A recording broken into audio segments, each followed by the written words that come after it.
This is Pride and Prejudice by Jane Austen. An Echoes from the Dust recording with narration by Christopher West. Chapter 31.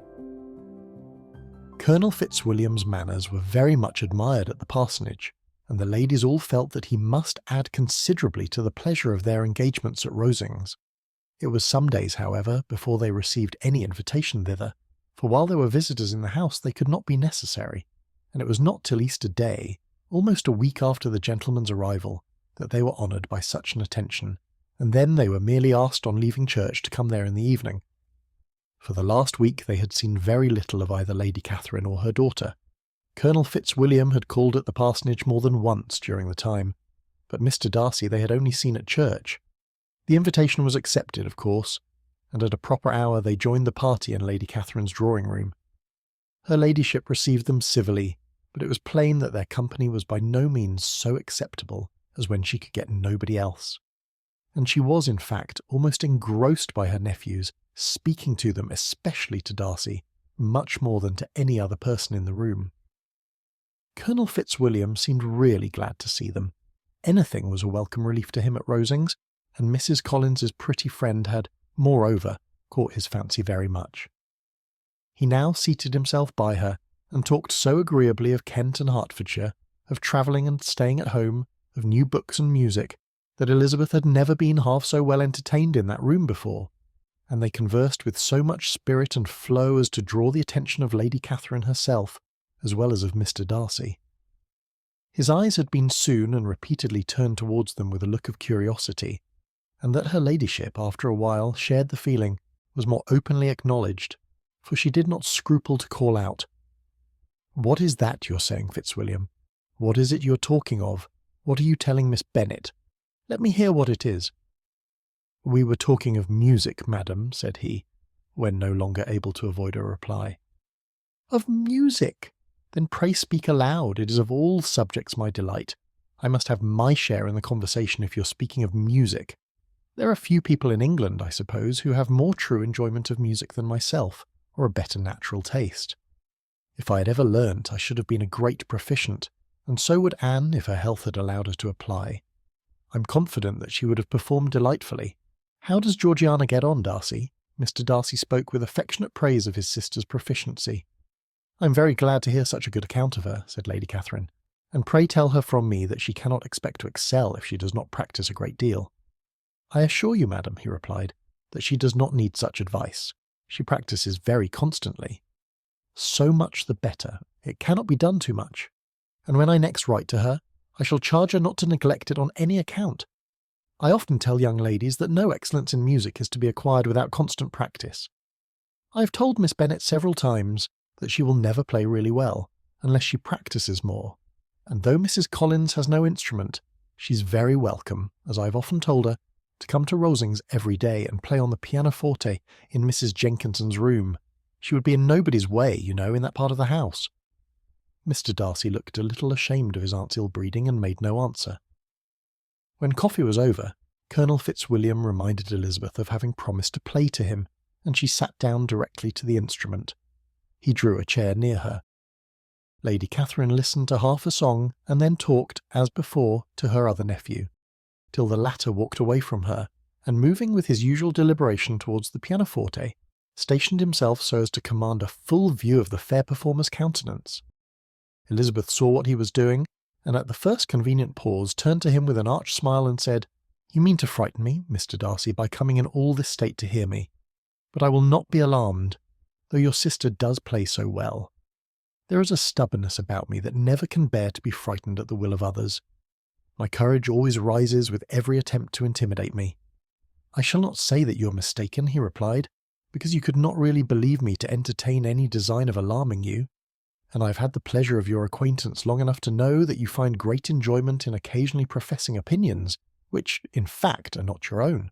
Elizabeth laughed heartily at this picture of herself, and said to Colonel Fitzwilliam, "Your cousin will give you a very pretty notion of me, and teach you not to believe a word I say. I'm particularly unlucky in meeting with a person so well able to expose my real character, in a part of the world where I had hoped to pass myself off with some degree of credit. Indeed, Mr. Darcy, It is very ungenerous in you to mention all that you knew to my disadvantage in Hertfordshire, and, give me leave to say, very impolitic too, for it is provoking me to retaliate, and such things may come out as will shock your relations to hear. I am not afraid of you, said he smilingly. Pray let me hear what you have to accuse him of, cried Colonel Fitzwilliam. I should like to know how he behaves among strangers. You shall hear then, but prepare for something very dreadful.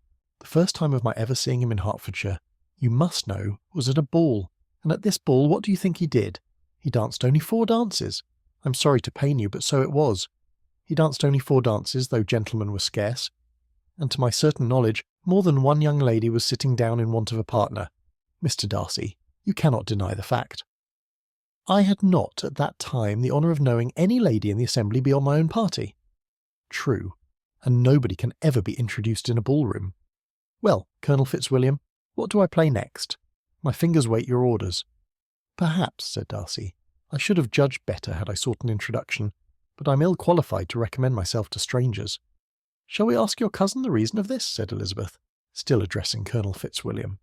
Shall we ask him why a man of sense and education, and who has lived in the world, is ill qualified to recommend himself to strangers? I can answer your question, said Fitzwilliam, without applying to him. It is because he will not give himself the trouble. I certainly have not the talent which some people possess, said Darcy, of conversing easily with those I have never seen before. I cannot catch their tone of conversation, or appear interested in their concerns, as I often see done.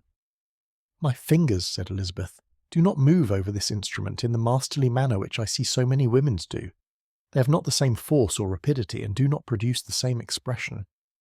But then I have always supposed it to be my own fault, because I would not take the trouble of practising.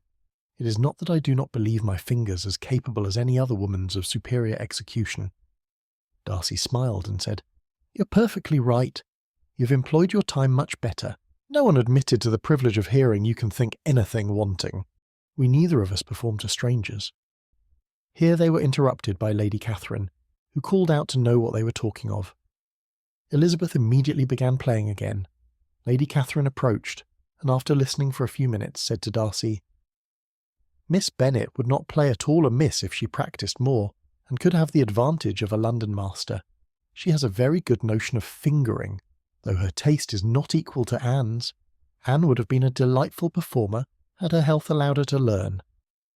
Elizabeth looked at Darcy to see how cordially he assented to his cousin's praise, but neither at that moment nor at any other could she discern any symptom of love, and from the whole of his behaviour to Mr. Bourg she derived this comfort for Miss Bingley, that he might have been just as likely to marry her had she been his relation. Lady Catherine continued her remarks on Elizabeth's performance, mixing with them many instructions on execution and taste. Elizabeth received them with all the forbearance of civility, and at the request of the gentleman remained at the instrument till her ladyship's carriage was ready to take them all home. This is Pride and Prejudice by Jane Austen. An Echoes from the Dust recording with narration by Christopher West and music by Cody Martin. If you're enjoying this audiobook and would like to see more, please consider liking and subscribing, or explore our catalogue celebrating classical literature through unique, book-inspired retail items at echoesfromthedust.com, link in the description. Discover elegant gifts, decor, apparel and stationery, inspired by timeless works like Pride and Prejudice, perfect for book lovers, collectors, and anyone seeking to bring literary classics into modern life. Thank you